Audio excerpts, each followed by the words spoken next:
you so much, and welcome to the final stretch of the conference.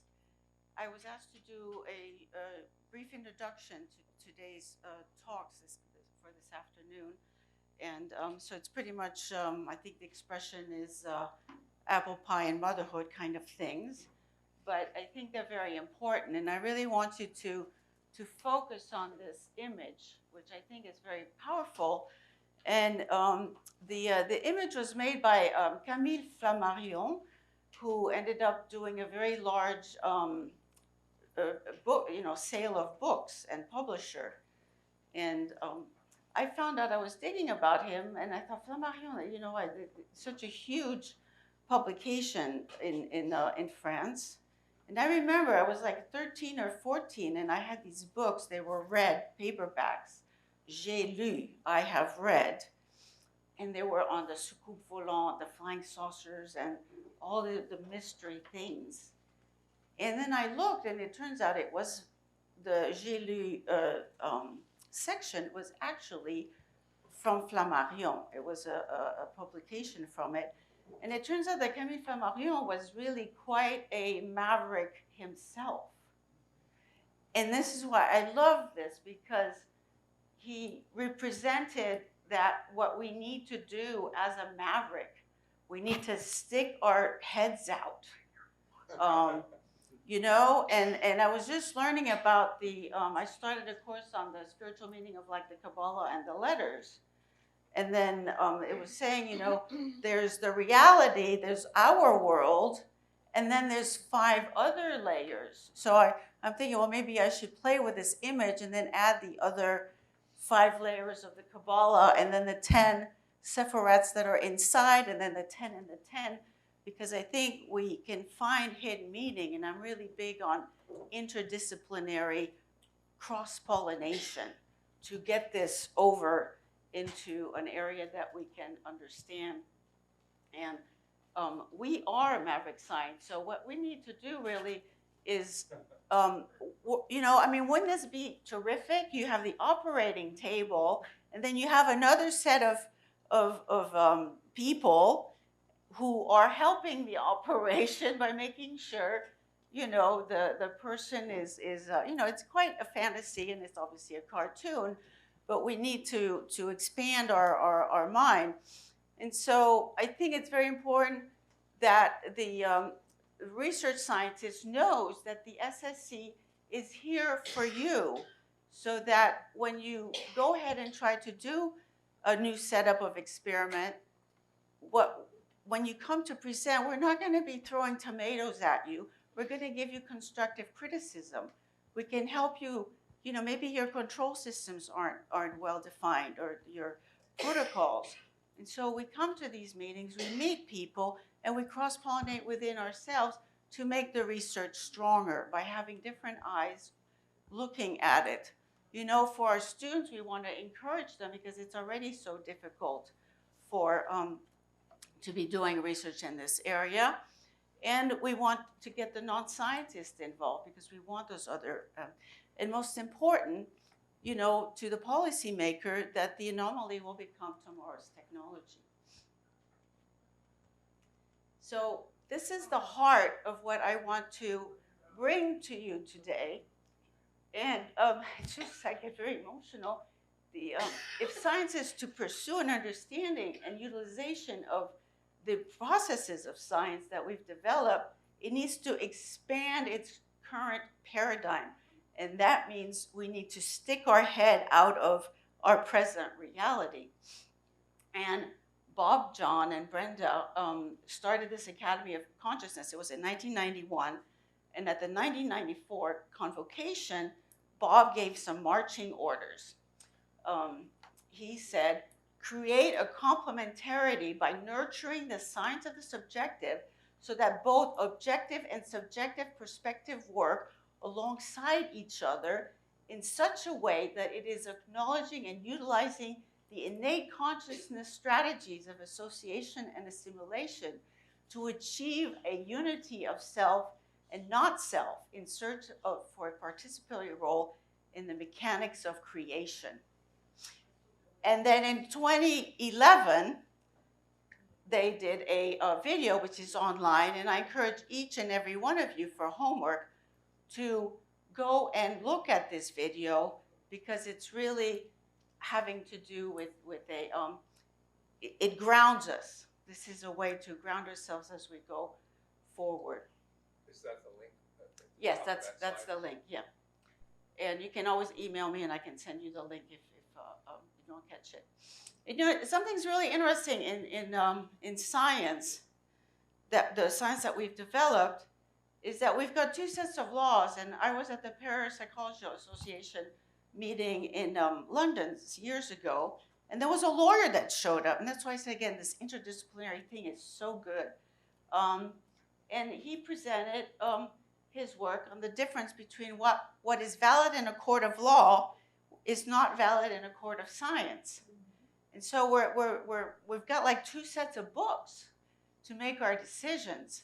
So I think part of the Maverick science is also looking at how we determine, you know, whether it's a guilty party, you're not a Maverick, you're bogus, kind of a thing. So I think it's really important to really look at this and see how we are evolving as a society, and the rules, because we all live by law and by rules.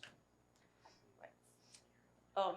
This is a quote from my teacher, and it's why I wanted to do this session, because of Bob and Brenda and the marching orders, but also this, because I think we're as scientists, we've been brought up in this objective methodology, and we're falling short. We do not see the whole.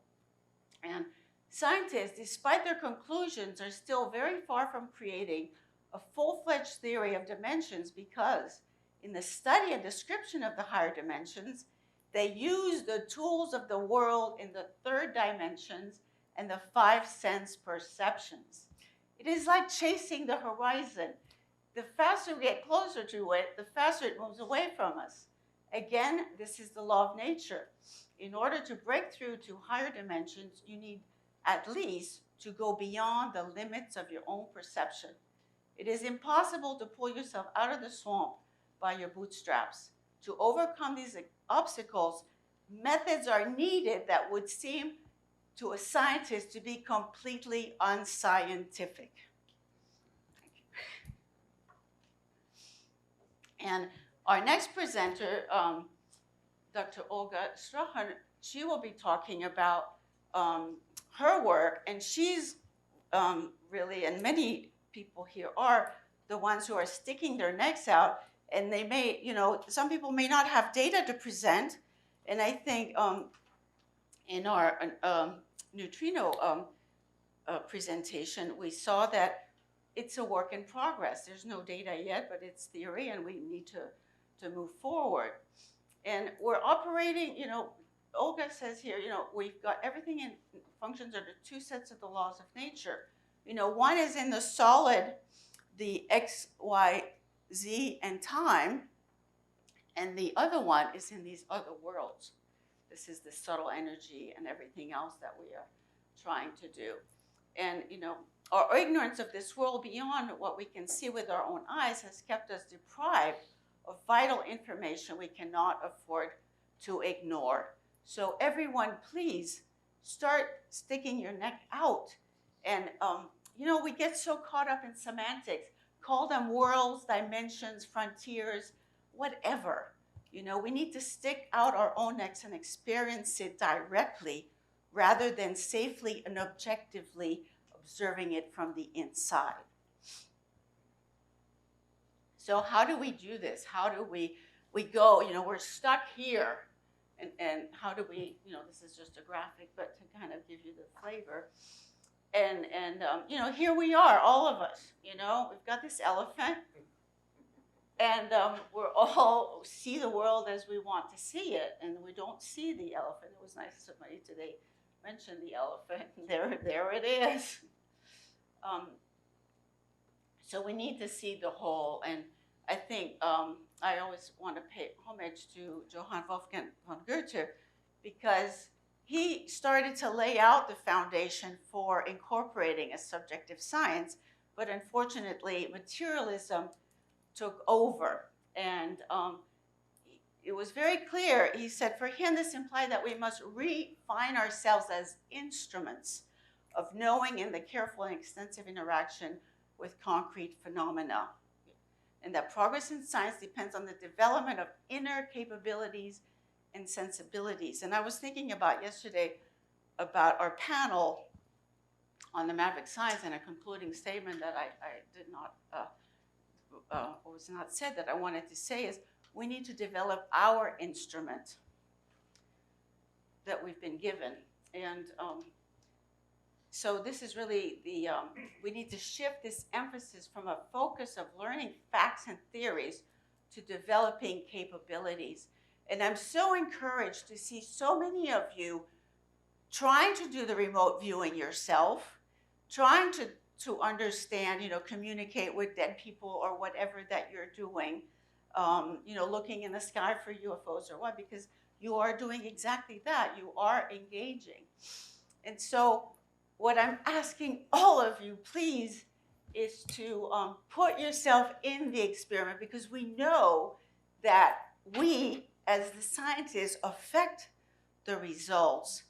So let's not just tiptoe around it, just go right into it, For us to understand the inexplicable, the anomalous, the paranormal, we must do more than observe.